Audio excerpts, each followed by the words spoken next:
Magandang araw sa inyo mga kasabong at welcome back ulit dito sa ating YouTube channel na Logis Sisiw Academy. Sa pag-usapan natin ngayong araw na to ang tagapag-alaga ng manok. Kasi talagang kadamihan sa problema, alam ko makaka-relate dito ang karamihan ng problema ng farm is manpower management.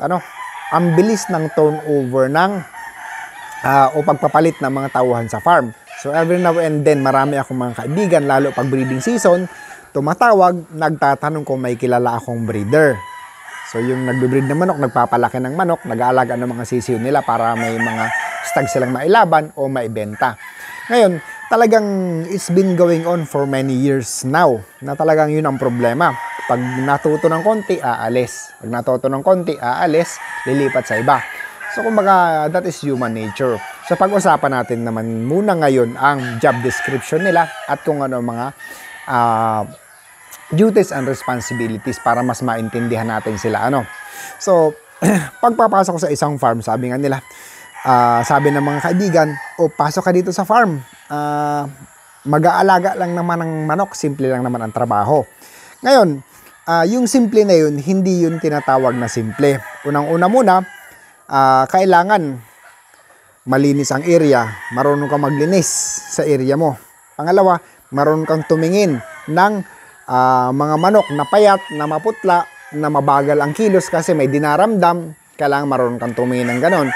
Pangatlo, kailangan marunong kang mag-repair ng tali, at least marunong kang humawak ng itak para pumutol, magtabas ng damo doon sa pinapaligid ng manok, or ang iba, nire-require na marunong kang mag-grass cutter para linisin mo ang area mo. Medyo may kapasidad ka para magbuhat, so may katawan ka para magbuhat kasi nagbubuhat ng manok, naglilipat ng manok, at nagbubuhat ng feeds. So kasama yan sa trabaho ng tagapag-alaga ng manok. Ang iba, nire-require marunong kang magpalong. So parang surgery na yan. So kailangan matutunan mo rin yun sa ibang farm. At yun ang requirement nila. So magugupit ka ng palong, dudugo. Kung takot ka sa dugo, medyo hindi para sa'yo yun.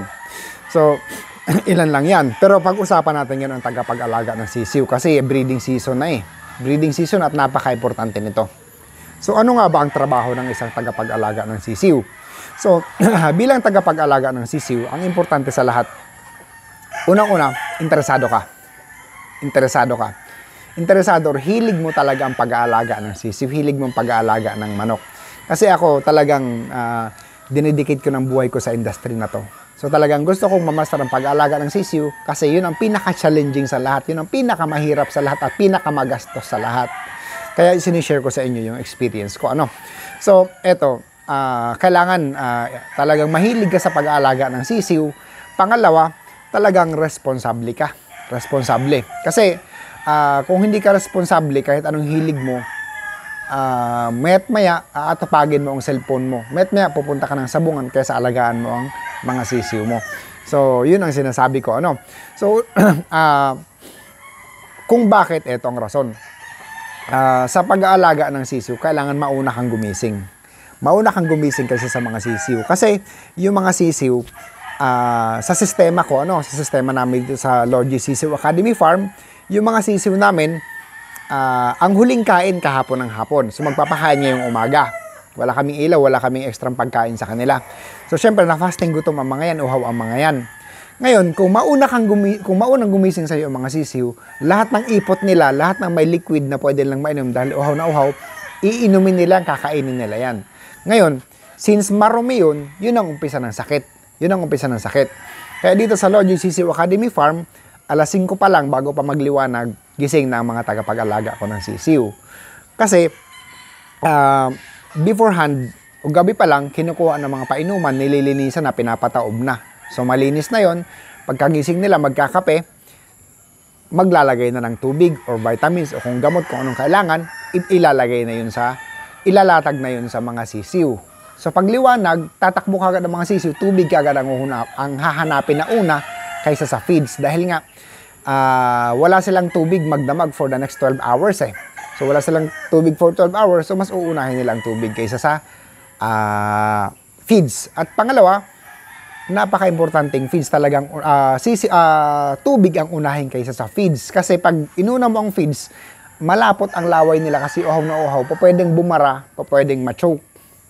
Pwedeng ma-choke or pwedeng hindi matunawan. So, kailangan tubig muna para malambot muna yung butchin nila bago pumasok yung feeds.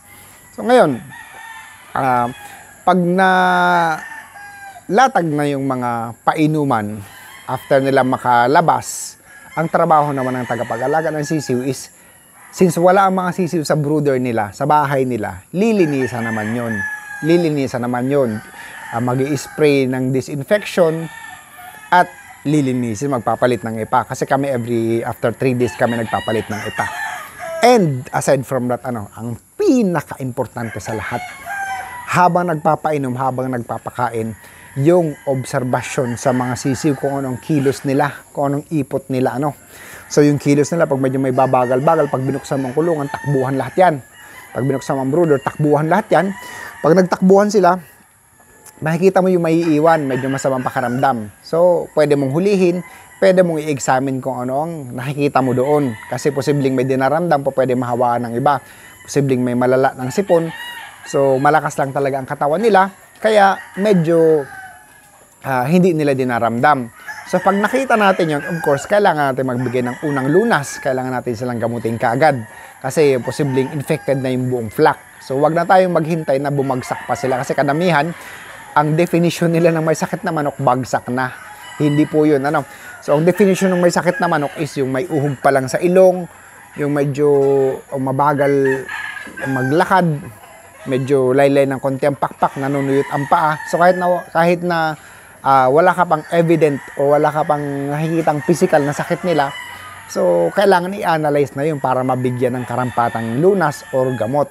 So, ngayon, naobserbahan natin na nagpapakain yung kumakain na yung mga sisiw. Bukod doon, bago linisin ang tulugan nila or ang kulungan or ang brooder, kailangan i-check natin yung ipot nila, kung masangsang, kung may dugo, kasi coccidiosis yan. Kasi ang sisiw, lahat naman yan nagkaka-coccidiosis. From day 1 to 3 months old, prone sa coccidiosis ang mga alaga natin mga sisiw. Kaya kailangan lagi tayo may nakaantabay na gamot. Kasi inuulit ko, lahat ng sisiw tinatamaan ng coccidiosis. Unless otherwise may bakuna ka, which is hindi ko pa naman subok. And susubukan ko pa lang this year kung talagang effective. Kasi sa pagkakaalam ko lang, correct me if I'm wrong, ang bakuna kasi is para sa virus. Ang bacteria, parang hindi ko alam kung may bakuna o wala kasi ang coccidiosis kasi bacteria yan So, hindi ko alam kung paano, but I will try and I will update you. So, ulitin ko, lahat ng manok nagkaka-coccidiosis. Kaya talagang lagi tayong may nakatabing gamot para pag nakita mong medyo malansa ang dugo, medyo basa ang puwet ng mga sisiw, talagang bigyan mo na sila for 3 days. Kasi siguradong tatamaan yan, huwag na tayong maghintay na bumagsak pa sila. So, after that, na-check natin, maayos naman yung ipot, maayos ang pagkain nila, maayos ang pag-inom nila, maayos ang kulungan nila, malinis. Observation na naman, kasi sa maghapon ka lang, medyo bantayan mo ng konti, baka may makapasok na mga predators, uwak, agila, aso. Ubus yan pag napasok ng aso, nangangain ng sisiw.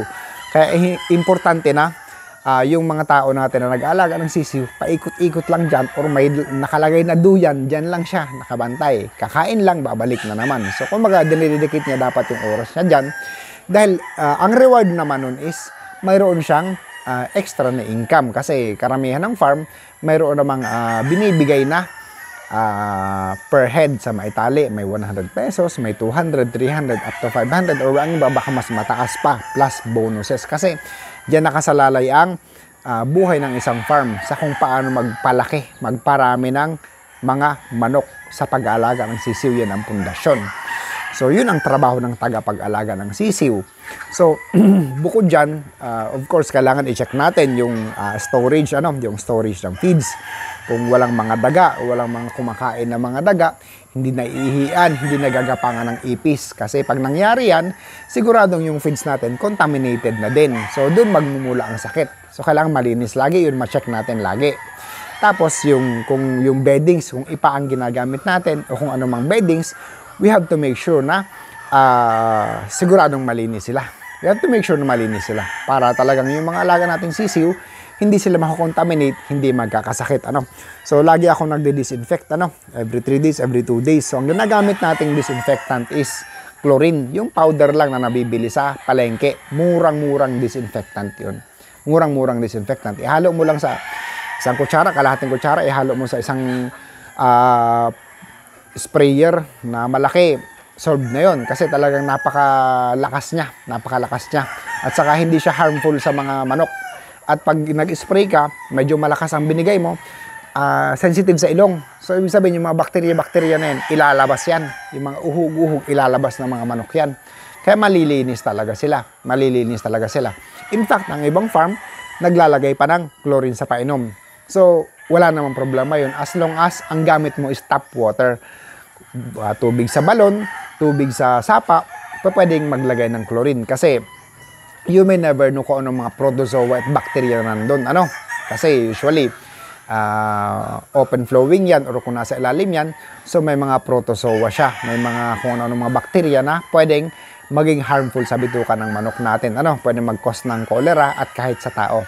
So yun yung nilalagyan natin ng chlorine or kung ano man na pang-neutralize ng mga contaminants. Ngayon, dito sa akin, ang ginagamit kong tubig is tubig na nasa gripo yung commercial water, prime water.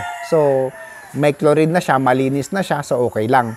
Kaya lang, ang downside naman, hindi ko naman siya mabigyan ng probiotics dahil nga, useless. Pag binigay kong probiotics sa may chlorine, mamamatay lang ang mga bacterias, good bacterias na nandun. So, nagsasayang lang din naman ako ng pera, nagsasayang ako ng probiotics.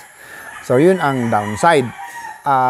Ang pwede namang gawin is mag-imbak ng tubig galing sa commercial na may mga chlorine and then pasingawin ng mga 3 days, mawawala ng chlorine nun. O kaya kung may bubbler, parang yung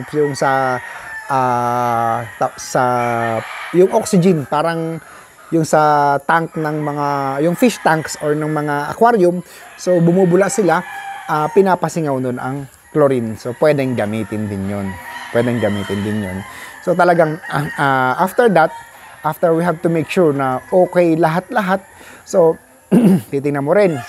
Minsan, yung ginagalaan nila, posibleng may mga ahas, may mga sawa na nauubos ang manok. So napakadaming trabaho ng isang tagapag-alaga ng sisiw. However, this is really important. Kung ayaw mo na magkaroon ng mortality or kung ayaw mo na magkaroon ng mataas na mortality. Kung gusto mo magkaroon ng magandang production, napaka-importante talaga nitong mga sinasabi ko dahil ito yung pinakamahirap aralin sa lahat. Pinakamahirap aralin sa lahat kasi ang judgment mo ang masusunod araw-araw kung ano nakikita mo at kung anong pwede mong gawa ng paraan sa araw na yun. So yun lang guys, maraming salamat sa inyong lahat. Mas ko sulit ito ng Logis Sisiw Academy.